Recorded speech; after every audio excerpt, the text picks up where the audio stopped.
नमस्कार भाइयों और बहनों, स्वागत है आपका जंगली मेडिसिन में।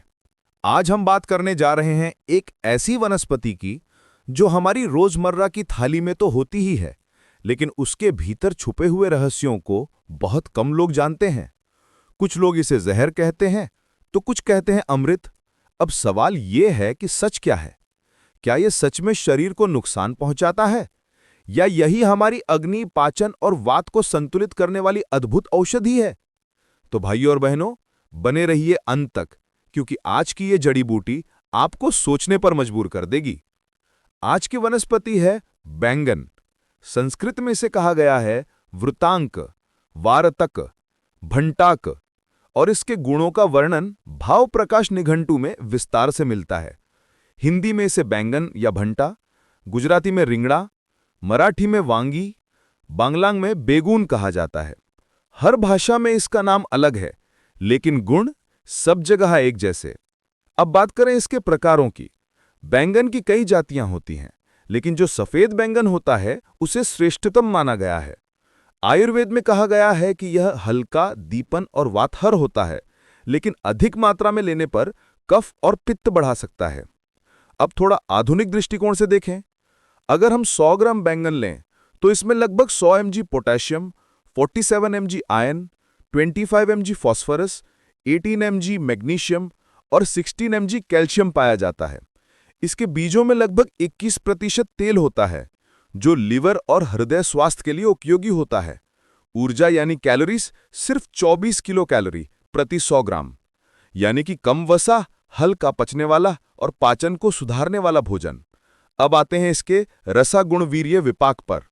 रस कटु और तिक्त, गुण लघु और स्निग्ध, वीर्य उष्ण, विपाक कटु, प्रभाव वातहर और अग्निदीपक। आयुर्वेदिक ग्रंथों में कहा गया है कि वार्तकम दीपनम रुक्षम तिक्तम कटु विशापनम, अर्थात बैंगन अग्नि को प्रज्वलित करता है, रुक्ष है और हल्के रूप में विषहर भी है। अब सुनिए इसके कुछ खास प्रयोग जो आपको चौंका देंगे। पहला प्रयोग, श्वास रोग यानी दमा और सांस फूलने में। बैंगन का सूप यानी उष्ण बनाइए। थोड़ा घी डालिए, दही का पानी या मट्ठा डालिए, उसमें त्रिकटु चूर्ण मिलाइए, इसे हल्का गुनगुना पिएं। श्वास में राहत, बल में वृद्धि और पाचन में सुधार होता है।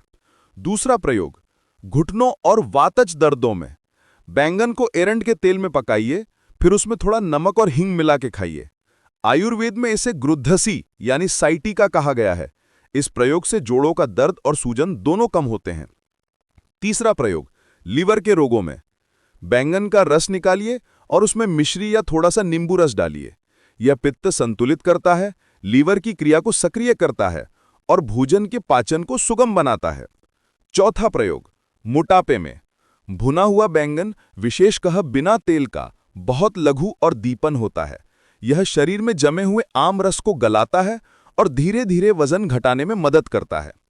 पांचवा प्रयोग, कब्ज और भूख की कमी में। थोड़ा सा हींग डालकर बैंगन का भरता बनाइए। ये आंतों को चिकनाई देता है और पाचन को तीव्र करता है। अब थोड़ा सावधानी की बात करें। अधिक मात्रा में बैंगन का सेवन कफ और पित्त दोनों को बढ़ा सकता है।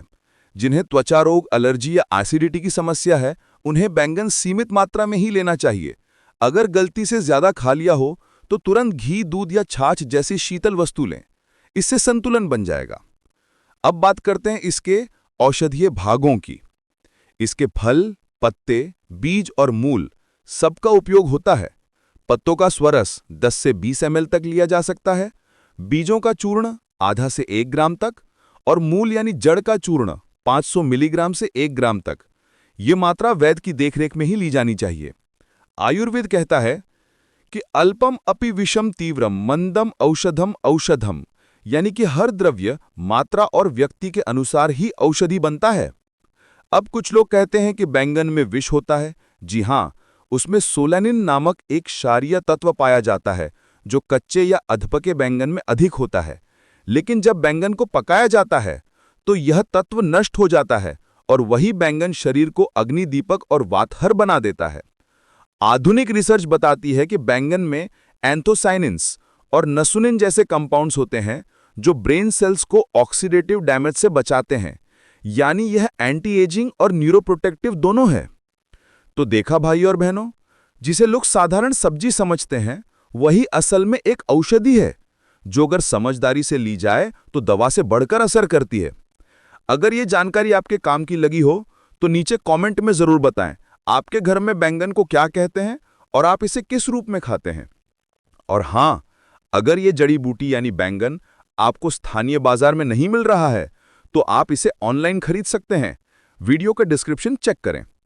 वीडियो अच्छा लगा हो तो लाइक करें, शेयर करें और चैनल को सब्सक्राइब जरूर करें, ताकि अगली बार जब हम कोई नई वनस्पति लेकर आएं तो आप सबसे पहले उसका लाभ उठा सकें। उम्मीद करता हूं कि दी गई जानकारी का आप सभी लाभ लेंगे। जय आयुर्वेद।